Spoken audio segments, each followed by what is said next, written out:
Yogyakarta, kota pelajar, kota budaya, kota yang dikenal hangat dan ramah. Namun di balik keramahan dan semangatnya, ada kisah-kisah yang jarang terdengar. Kisah tentang mereka yang hidup dengan HIV atau ODIF. Data dari Dinas Kesehatan Daerah Istimewa Yogyakarta menunjukkan ribuan orang di kota pelajar hidup dengan virus ini. Di DIY ini sampai dengan akhir tahun 2025 itu ada 9.540 kasus HIV dan 2.482 yang sudah masuk stadium AIDS. Kemudian mungkin sebagai gambaran dari sisi kelompok umur ya, ini yang paling banyak itu yang HIV di usia produktif, jadi usia 20 sampai 29 tahun. Begitu juga yang AIDS ya, yang AIDS ini banyak di usia 30 sampai 39 tahun. Mereka bukan sekedar angka, mereka adalah bagian dari warga Yogyakarta. Sebagian dari mereka bukan hanya berjuang melawan penyakit, tapi juga stigma. Orang dengan HIV bertahan di tengah stigma. Kisah ini bermula dari seorang bayi berusia 5 bulan yang sering sakit. Adalah Magdalena Dia Utami, 49 tahun, seorang ibu di Yogyakarta, mencoba mencari tahu penyebab anaknya yang sering sakit-sakitan. Pada saat itu, anak cukup lama sakit dan posisinya adalah rawat inap di salah satu rumah sakit swasta di Yogyakarta. Hampir 2 minggu kalau tidak salah itu rawat inap dan tidak ada seorang dokter pun berhasil mendiagnosa dia sakit apa. Kemudian saat itu cukup berat karena selang NGT masuk dalam hidung itu selang yang untuk makanan masuk. Kemudian selang untuk pernafasan.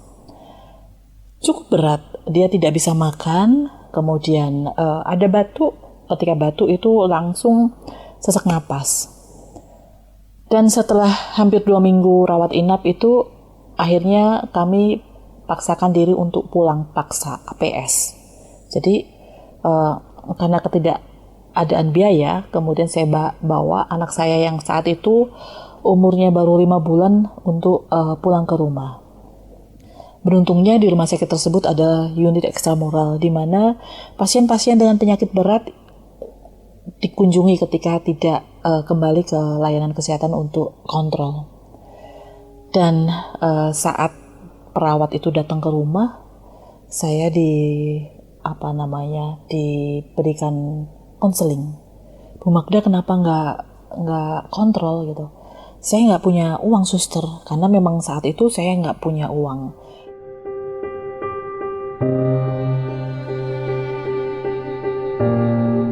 Namun pemeriksaan demi pemeriksaan justru membawanya pada sebuah fakta yang tak pernah ia bayangkan sebelumnya. Dirinya dan sang anak sama-sama hidup dengan HIV. Bekal 20.000, kemudian naik bis kota yang saat itu bis kotanya itu masih warna orange. Dan saya bawa anak sekarat.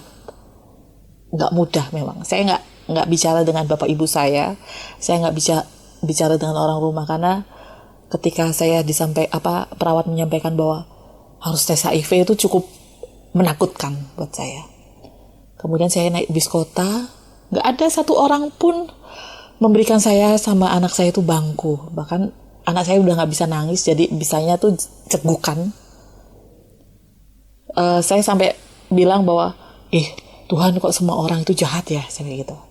Sampai rumah sakit pun saya masih ingat gendong anak saya itu pakai jarik ya, kain batik gitu. Kemudian turun dari bis kota itu kehujanan, jadi kami berdua itu basah kuyup. Itu nggak bisa hilang dari ingatan saya. Tahun 2007, masa-masa berat. Kemudian saya bertemu dengan konselornya yang saat itu datang ke rumah. Kemudian saya dikasih baju ganti buat anak saya karena kain batiknya, kain jariknya itu basah. Dibuntel pakai handuk, dikasih handuk. dan kami berdua dites HIV. Saat itu tes HIV-nya tidak kemudian jadi 2 jam setelahnya, tapi harus menunggu esok harinya. Buat menunggu esok hari itu kayak panjang banget waktunya, kayak kita nunggu 1000 malam lah istilahnya. Karena deg-degan, takut gimana nanti kalau HIV-nya positif kayak gitu. Dan alhasil esok harinya kami datang lagi ke rumah sakit. Kami beruntung anak kita dikasih uang oleh petugas rumah sakit. Dikasihnya adalah 20.000 untuk besok kembali ke layanan kesehatan. Dan buka hasil kami berdua HIV positif. Bagi banyak orang dengan HIV, momen ini adalah titik paling gelap. Bukan karena virusnya semata, tapi karena bayangan akan penilaian orang lain yang terasa jauh lebih menakutkan. Banyak orang masih mengaitkan HIV dengan stigma, dengan anggapan-anggapan yang seringkali tidak sepenuhnya benar. Namun bagi Magda, kisah ini tidak sesederhana itu.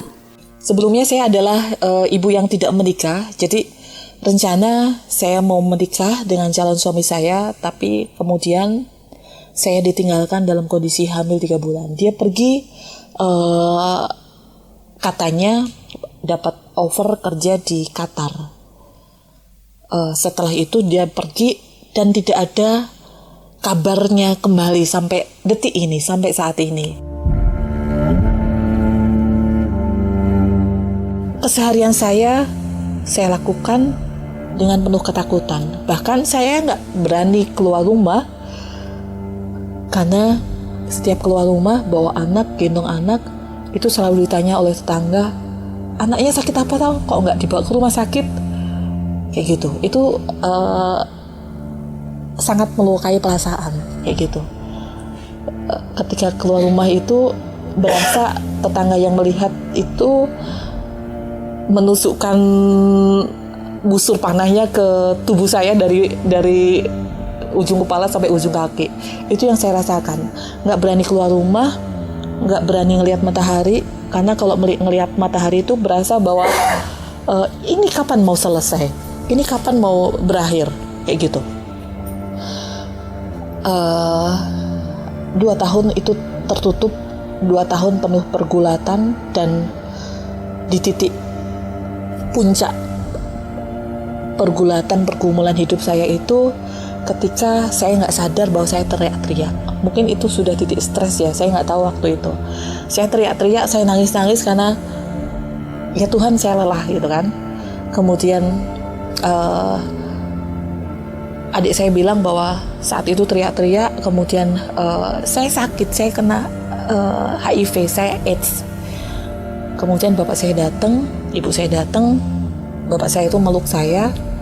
Bapak saya sempat nanya, kok nggak cerita gitu kan. Kemudian ibu saya menyampaikan bahwa bisa sehat, sekarang ada obatnya. Kenapa ibu saya bisa bilang kayak gitu? Karena ibu saya itu kader Yandu dari tahun 77 dan pernah dapat edukasi HIV di puskesmas, sehingga ibu saya menyampaikan bahwa bisa diobati gitu. Nanti ibu bantu.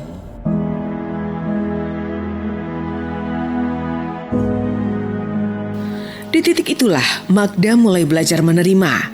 Hidupnya belum sepenuhnya berakhir.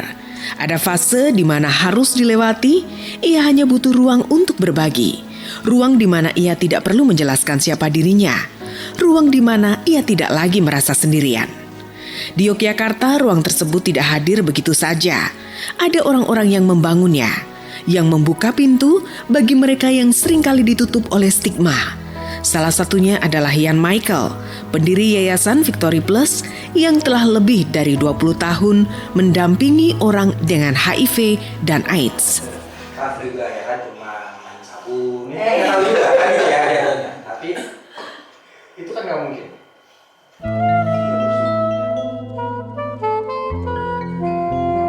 Yayasan Victory Plus berdiri pada 2004. Berawal dari kebutuhan mendampingi mantan pengguna narkoba suntik di sebuah panti rehabilitasi. Saat itu dari 10 orang yang menjalani pemeriksaan kesehatan, 8 diantaranya dinyatakan positif HIV. Termasuk salah satunya adalah Ian Michael, sang pendiri yayasan. Kondisi tersebut mendorong lahirnya ruang dukungan agar mereka tidak merasa sendiri setelah keluar dari rehabilitasi. Seiring waktu, rujukan dari RSUP Dr. Sarjito mulai berdatangan, membawa individu dengan latar belakang yang lebih beragam. Dari situlah Victory Plus berkembang, menjadi komunitas pendamping bagi orang dengan HIV yang lebih luas. Seiring waktu, komunitas ini tidak hanya menjadi tempat berbagi cerita, tetapi juga ruang aman bagi mereka yang baru mengetahui status HIV. Namun dari pertemuan-pertemuan itu, satu hal terus berulang, bukan hanya soal kesehatan, tapi tentang bagaimana mereka dipandang oleh lingkungan. Victory itu berdiri sejak tahun 2004. Dan awal berdiri itu ada satu kebutuhan karena sebelum menjadi kelompok dukungan bagi orang dengan HIV, kami ada panti untuk teman-teman pengguna narkoba. Ya, khususnya mereka pengguna narkoba jarum suntik. Nah, kriteria kita masuk adalah syarat dari masuk di panti rehab, di mana semua pasien atau teman-teman yang masuk di sana wajib untuk memeriksakan kesehatannya, khususnya terkait hepatitis dan HIV. Kami saat itu kurang lebih ada 10 orang dan kami wajib untuk melakukan pemeriksaan tersebut. Dan dari hasil pemeriksaan tersebut 10 yang periksa, 8 diantaranya positif.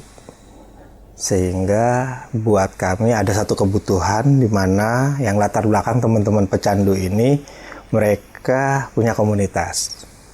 Agar ketika mereka keluar dari rehabilitasi, mereka tidak merasa sendiri. Nah, berawal dari situ, kami memang hanya teman-teman yang latar belakang pecandu, tapi dengan berjalannya waktu, rujukan-rujukan itu mulai datang dari pihak layanan, khususnya Rumah Sakit Sarjito, yang dimana memang Rumah Sakit Sarjito adalah rumah sakit rujukan utama untuk bagi mereka yang baru mengetahui status HIV-nya. Di sana mulai dirujuk ke kami dengan berbagai macam latar belakang. Sehingga kami melihat ada kebutuhan bahwa kami harus buat komunitas tidak hanya untuk teman-teman pecandu.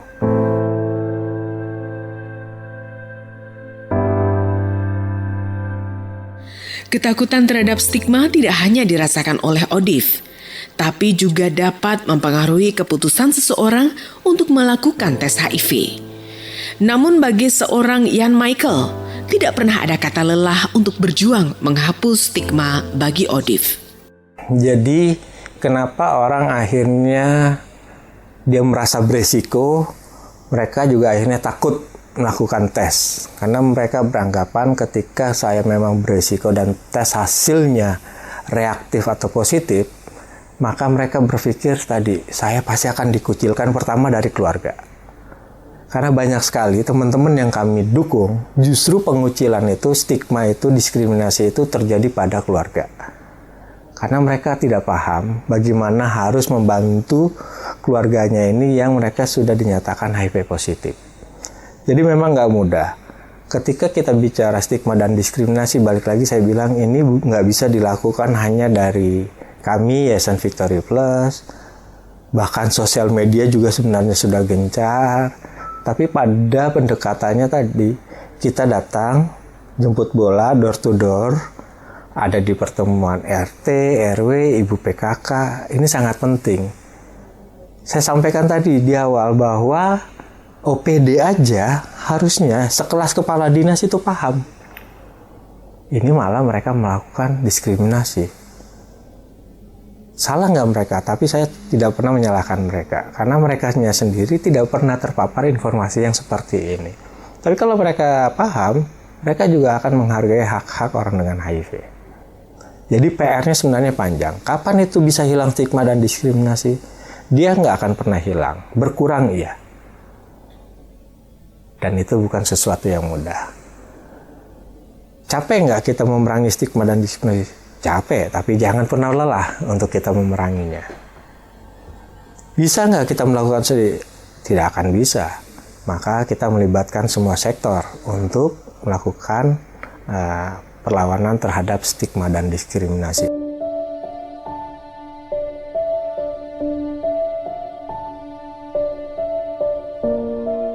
Bertahun-tahun Ian Michael berjuang mendampingi Odif walau ia sendiri juga seorang Odif. Namun kehidupan mengajarinya untuk tetap bertahan. Tak hanya dengan ARV, obat yang rutin ia minum, tapi juga karena kebersamaan yang saling menguatkan.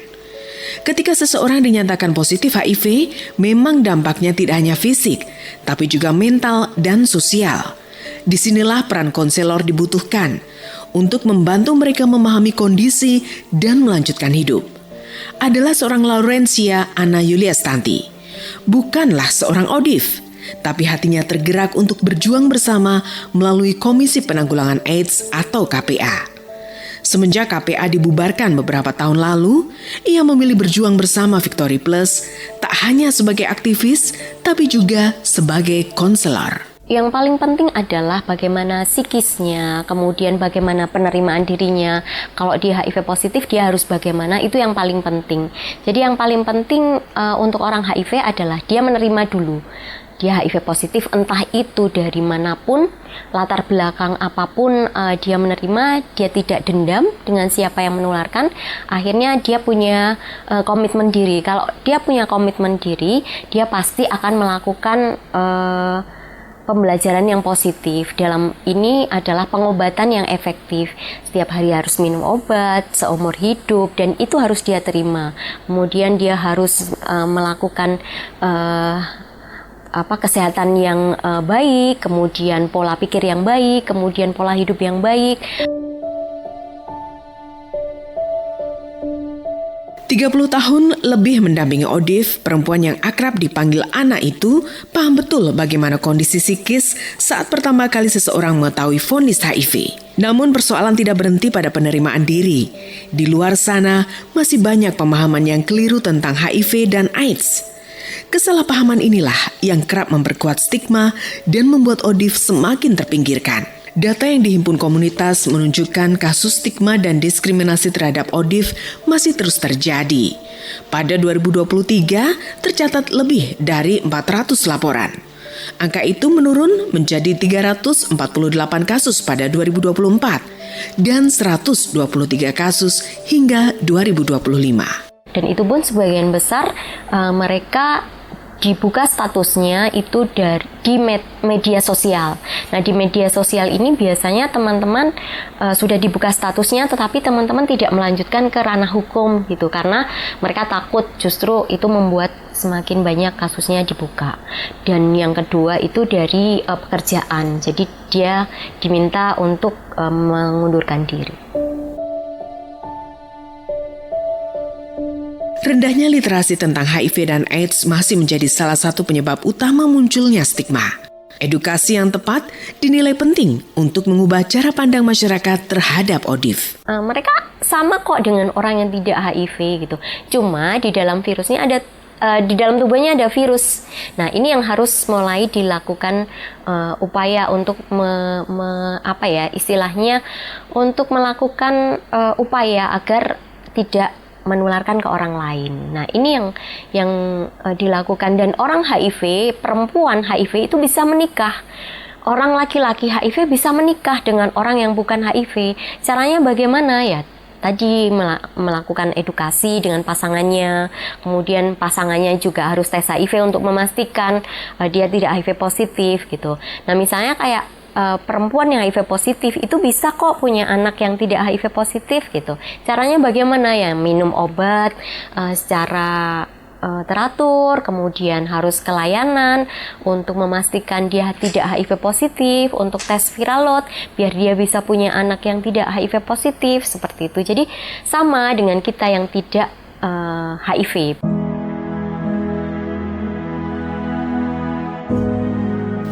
Peran inilah yang kemudian dijalankan oleh pemerintah melalui penyediaan layanan tes, pengobatan hingga pendampingan bagi Odif.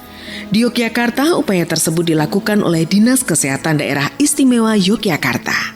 Pemerintah melalui Kepala Bidang Pencegahan dan Pengendalian Penyakit Dinas Kesehatan DIY, Dr. Ari Kurniawati, menegaskan bahwa penularan HIV tidak terjadi melalui interaksi sehari-hari.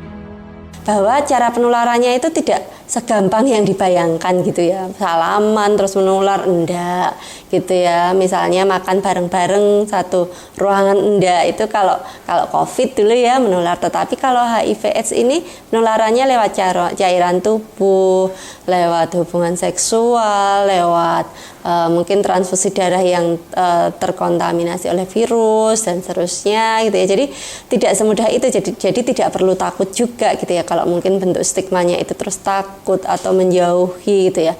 Tentunya semua itu akan kembali ke masing-masing pribadi untuk kemudian menyamakan persepsinya tentang jauhi penyakitnya tetapi jangan dijauhi orangnya. Yeah.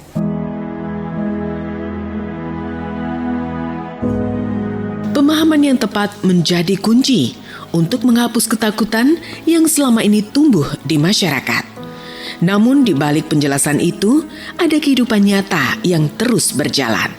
Kehidupan orang-orang yang setiap hari tidak hanya berjuang melawan penyakit, tetapi juga stigma.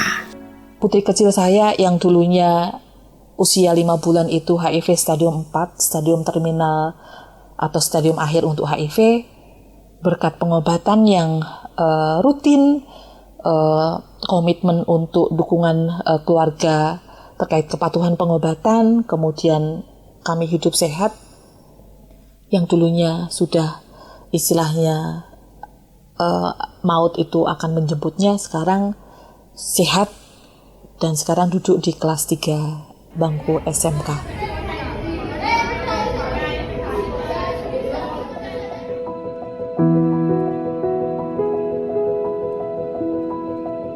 Yang paling dibutuhkan adalah mereka bisa diterima tanpa stigma, tanpa diskriminasi, tanpa ditanyakan dari mana mereka kena HIV. Itu hal mendasar. Selain juga mereka didukung untuk pengobatannya. Tidak kemudian ditanya obatmu apa, kamu berobat di mana. Tapi ketika kita kita mensupport untuk gimana pengobatanmu, lancar, ada kendala enggak? Coba kita kenalkan dengan teman-teman yang lain, itu sudah sangat berarti buat mereka.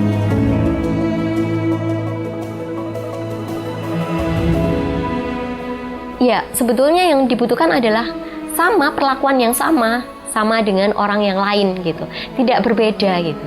Cuma kalau misalnya ada spesifik lain, misalnya dia harus ada dukungan atau dia harus ada teman curhat dan sebagainya, atau dia dikeluarkan dari pekerjaan dan sebagainya, itu yang memang kita harus siap gitu. Tetapi kalau dia itu kita linkkan ke teman-teman yang kelompok dukungan sebaya tadi, pasti tidak akan sendiri gitu. Jadi pasti semangat untuk tumbuh, semangat untuk tetap hidup gitu, itu pasti akan ada.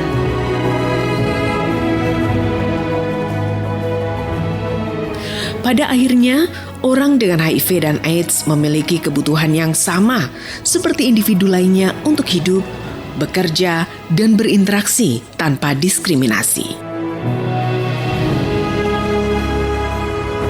Dukungan dari lingkungan sekitar, termasuk keluarga dan komunitas, menjadi bagian penting dalam menjaga kualitas hidup mereka.